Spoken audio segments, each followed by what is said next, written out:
Cuando restauramos un mueble viejo, ¿queda como nuevo? Sí, ¿cierto? Puede quedar como nuevo. Pero, ¿es nuevo? No, no es nuevo. ¿Cristo entonces restaura tu vida o la hace nueva? En 2 Corintios 5:17 dice: de modo que si alguno está en Cristo, nueva criatura es. Las cosas viejas pasaron, y aquí todas son hechas nuevas. Ahora, ¿es posible que podamos ser nueva criatura? Y miren, en Juan 3 y 4 dice: respondió Jesús a Nicodemo, le dijo: de cierto te digo que el que no naciere de nuevo no puede ver el reino de Dios. Nicodemo le dijo: ¿cómo es posible nacer siendo viejo? ¿Puede acaso entrar por segunda vez en el vientre de su madre y nacer? Ahora, Jesús le da a demostrar que el requisito primordial para ver el reino de Dios es nacer de nuevo. ¿Por qué esta declaración de Jesús confunde tanto a Nicodemo? Yo creo que es obvio, ¿cierto? Jesús está diciendo que el hombre viejo, o sea, nosotros, como nos conocemos, debemos ser reemplazados por uno nuevo. ¿Cómo se puede, dice Nicodemo, volver al vientre de su madre y volver a nacer? Eso es imposible. Y recordemos que Jesús dijo que lo que es imposible para los hombres es posible para Dios. Ahora, veamos entonces cómo funciona esto. Dios ve en nosotros dos hombres representativos. En 1 Corintios 15:22 dice: porque así como en Adán todos mueren, también en Cristo todos serán vivificados. Recalco la palabra en, porque es muy importante. Entonces, ¿cuáles son estos dos hombres representativos? Adán y Cristo. Ahora, ¿cuál fue la sentencia de Dios para quienes estén en Adán? El viejo hombre, la muerte. Adán no cayó, como decimos siempre, cuando el hombre cayó. No, el hombre no cayó, el hombre murió cuando desobedeció a Dios. Porque Dios le dijo en el huerto a Adán: si comes del árbol de la ciencia del bien y del mal, ciertamente morirás. ¿Y qué sucede entonces para quienes están en Adán? Todos, dice, todos mueren. O sea, nacemos muertos espiritualmente, pero también hay una sentencia en la carne. Este cuerpo muere irremediablemente. Ahora, ¿qué sucede para quien está en Cristo? Dice que serán vivificados. En Cristo serán vivificados.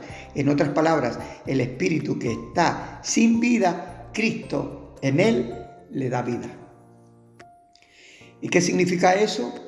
En Romanos 8:10 dice: pero si Cristo está en vosotros, el cuerpo en verdad está muerto a causa del pecado, mas el espíritu vive a causa de la justicia.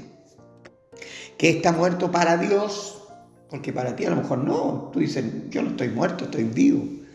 Pero para Dios significa: está muerto el cuerpo por causa del pecado que aún habita en este hombre viejo, llamado también carne, o en Adán.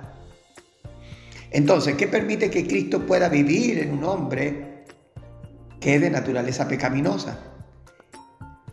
Y en Colosenses 2:14 dice: Cristo, anulando el acta de los decretos que nos era contrarias, quitándola de en medio y clavándola en la cruz. Que quitó el acta de los decretos era aquello que determinaba nuestra condena y nuestra sentencia, era muerte. Pero él cargó con la ira de Dios en aquella cruz, con lo que sería la paga del pecado para nosotros. Él lo pagó. Por esa razón nos puede impartir su vida sin ser injusto. Él pagó para que todo aquel que se acerque a Él en arrepentimiento y fe sea salvo. ¿Por qué? Bueno, porque sin Cristo no hay vida. Hay una eterna separación. Adán es el viejo hombre del cual debemos ir despojándonos. En cuanto a la pasada manera de vivir, dice Efesios 4:22, despojaos del viejo hombre que está viciado conforme a los deseos engañosos. Ahora, en el viejo hombre persistirán siempre los deseos que están bajo el engaño del padre de mentira, el engañador, la serpiente antigua. Como en el principio fue engañado Adán y Eva, así también este cuerpo, que es el viejo hombre, sigue bajo esa dirección de vida o de muerte. Ahora, Adán, el hombre viejo, no puede ser mejorado. Tú dirás, ¿cómo? ¿Por qué si yo veo que cristianos cambian, tienen mejor vida o viven mejor o son mejores? Tengo malas noticias, pero son buenas. En Romanos 7:18, Pablo dice, y yo sé que en mí, esto es, en mi carne, no mora el bien, porque el querer el bien está en mí, pero no el hacerlo. ¿No nos pasa eso a nosotros? ¿Por qué nos pasa eso? Porque el viejo hombre, el yo, no se somete a la voluntad de Dios y tampoco puede. Mira, anda Romanos 8, versículo 7. Por tiempo no lo leo, pero ahí está. No se trata de mejorar el viejo hombre. Si algo bueno brota de nosotros, no es otro que Cristo. Cristo, el dador de vida. El Espíritu Santo, que mora ahora en nosotros, nos ha dado vida. Entonces, ¿dónde queda nuestra jactancia si no somos nosotros, sino Cristo? No hay mérito, es solo por gracia. Efesios 2, 8 y 9 lo puedes ver. Cuando Cristo vive en nosotros, Cristo es nuestra condición y experiencia de vida. En Gálatas 2:20, Pablo dice, con Cristo estoy juntamente crucificado y ya no vivo yo, mas vive Cristo en mí. Y lo que ahora vivo en la carne, lo vivo en la fe del Hijo de Dios, el cual me amó y se entregó a sí mismo por mí. ¿Quién debe morir para que Cristo, la vida, se manifieste? Yo. Eso dice Pablo, ya no vivo yo. ¿Por qué? Porque si estamos en Cristo, anhelamos la manifestación de su vida en nosotros. ¿Dejo de vivir totalmente en la carne? No. Claro que no dejo de vivir totalmente en la carne. Pero Pablo dice que ahora vivo lo que vivo en la carne, lo vivo en la fe del Hijo de Dios. ¿Por qué? Porque Él me amó y se dio a sí mismo por mí, y me amó cuando yo estaba totalmente ignorante de tal amor y en rebelión a su voluntad, o creyendo ser merecedor de su justicia por méritos propios. El postrer Adán, espíritu vivificante, es Cristo, y Cristo nos hace espirituales, ya no carnales, espirituales. Romanos 8:1 dice, ahora pues ninguna condenación hay para los que están en Cristo Jesús, los que no andan conforme a la carne, sino conforme al Espíritu. La pregunta es ¿por qué? Porque tienen una naturaleza espiritual, gracias a la obra de Cristo y al Espíritu Santo que vive en ellos, en los hijos de Dios. En Romanos 8:5 dice, porque los que son de la carne piensan en las cosas de la carne, pero los que son del Espíritu en las cosas del Espíritu. Ahora mira lo que dice aquí, los que son, ya sea en la carne, de la carne o del Espíritu. Esa es la clave. Lo que somos, hacemos. Entonces, la pregunta es, ¿de quién somos? ¿Quién nos gobierna? Romanos 8:13 dice, porque si vivís conforme a la carne, moriréis, mas si por el Espíritu hacéis morir las obras de la carne, viviréis. ¿Cómo podemos hacer morir las obras de la carne? La palabra dice, si por el Espíritu hacéis morir las obras de la carne. Cuando la carne, sin el Espíritu, se esfuerza por hacer la voluntad de Dios, sin el Espíritu, dije, ¿qué logra? Produce legalismo. Comienza a ver los defectos de los demás, pero no ve su propio pecado, porque no tiene vida espiritual. Ve la paja en el ojo ajeno, pero no ve la viga en el suyo. Eso dijo Jesús a los legalistas. ¿Cuál entonces es una evidencia que podemos encontrar en la Biblia de que hemos nacido de nuevo? Una de las primeras evidencias está en Romanos 8:16. Dice que el Espíritu mismo da testimonio a nuestro espíritu de que somos hijos de Dios. Toda muerte es separación, ya sea cuando se muere el cuerpo, el alma se separa de él. No hay conciencia. Luego también hay muerte cuando el hombre está separado de Dios. Por eso, cuando nuestro espíritu resucita, tiene en sí mismo el testimonio de vida. ¿Y cuándo resucita? Cuando Dios le da vida, aún estando en la carne. Por eso que Cristo dice, el que cree en mí tiene vida eterna, no dice tendrá vida eterna. Es aquí cuando tú comienzas a experimentar la vida eterna.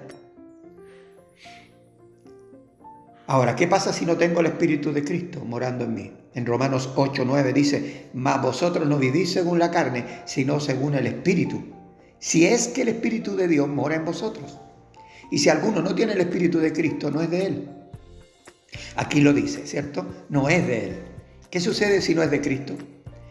Vive en la esfera de la carne, entonces se deleita en ella. Y se deleita y se enorgullece de no arrepentirse de sus malas acciones. No hay arrepentimiento ni fe. Y si dice que tiene fe o cree en Dios, esa es su manera. Y no conforme a la voluntad de Dios. Está insensible al Espíritu de Dios. ¿Por qué? Porque no le conoce. Ahora, imagina esto. Una mujer embarazada sabe que un nuevo ser crece en su vientre. Aunque no se nota al principio nada, pero ella lo sabe, lo siente, lo presiente. Además, ahora con la tecnología podemos tener inmediatamente una ecografía y tener un entendimiento de qué hay dentro.